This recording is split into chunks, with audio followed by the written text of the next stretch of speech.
আজকে যখন আমি সোশ্যাল মিডিয়াতে অফার দেওয়ার যে ফটোগুলা দেখলাম, তখন আমি ফটোগুলা দেখে এত ইমোশনাল হয়ে গেছিলাম। মানে ভাবলাম যে আমার কথা, আমার জীবনের কথাগুলো মনে পড়ে গেছিল। যে আসলে একটা মানুষ কতটা পরিশ্রম বা কতটা ত্যাগ স্বীকার করলে এই দিনগুলা দেখতে পারে। তো এখানে আমি ফটোগুলাতে অনেকের দেখছি, এইজ অনেকে 38, 40 খুব কাছাকাছি।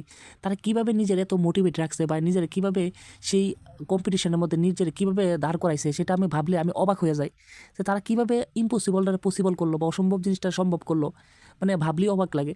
তো তাছাড়াও এরকমও আমি দেখলাম যে অনেকের হয়তো বা 25, 26 এরকম এজ। দেখো তারা এই বয়সের মধ্যে বা এই সময়ের মধ্যে নিজের কীভাবে ইন্সপায়ার করছে যে না, আমার জীবনে নিজের পায়ে নিজের দাঁড়াইতেই হইব। মানে আমার পরিবারের সাথে আমার সাথ দিতে হইব।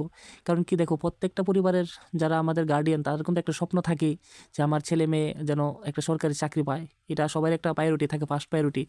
তো অবশ্য সরকারি চাকরি তো সব কিছু না, কিন্তু তারপরও প্রথম আমাদের একটা চাহিদা যে সরকারি চাকরি যদি হয় তাহলে হয়তো বা মা বাবার মুখে হাসি ফুটানো যায় বা সবখানে একটা ভালো একটা মর্যাদা পাওয়া যায় বা একটা বলতে পারো রেসপেক্ট পাওয়া যায়।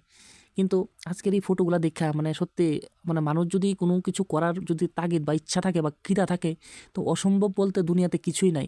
তো এরকম আমি অনেকের ফটোগুলা দেখলাম। একজনের হয়তো বা 40 কাছাকাছি বয়স। উনি নিজেরা নিজে কীভাবে যে ইন্সপায়ার করলো বা মোটিভেশন করলো যে না, আমার জীবনে আমার বলতে বয়সই সব কিছু না। যদি কারোর মধ্যে দৃঢ় শক্তি থাকে বা কিছু করার জিদ থাকে, মানে যতটাই তার খারাপ সময় থাকুক, যাই জীবনে যতই সংগ্রাম থাকুক বা যতই পরিস্থিতি তার মানে বিপরীতে থাকুক, যদি তার নিজে কিছু করার যদি তাগিদ থাকে বা পেটের ক্ষুধা থাকে, আমার মনে হয় না দুনিয়াতে কোনো অসম্ভব বলতে কোনো কাজ আছে, সবই সম্ভব। আজকে যাদের হাতে মনে করো অফারগুলো আইছে, সেইগুলো যখন তার পরিবারের তার আপন মানুষের কাছে নিয়ে হাতে তুইলা দিব, মানে ওই সময়গুলা যে বা ওই মোমেন্টগুলা যে কি হইব বা যার সাথে হইব সেই ফিল করতে পারবো।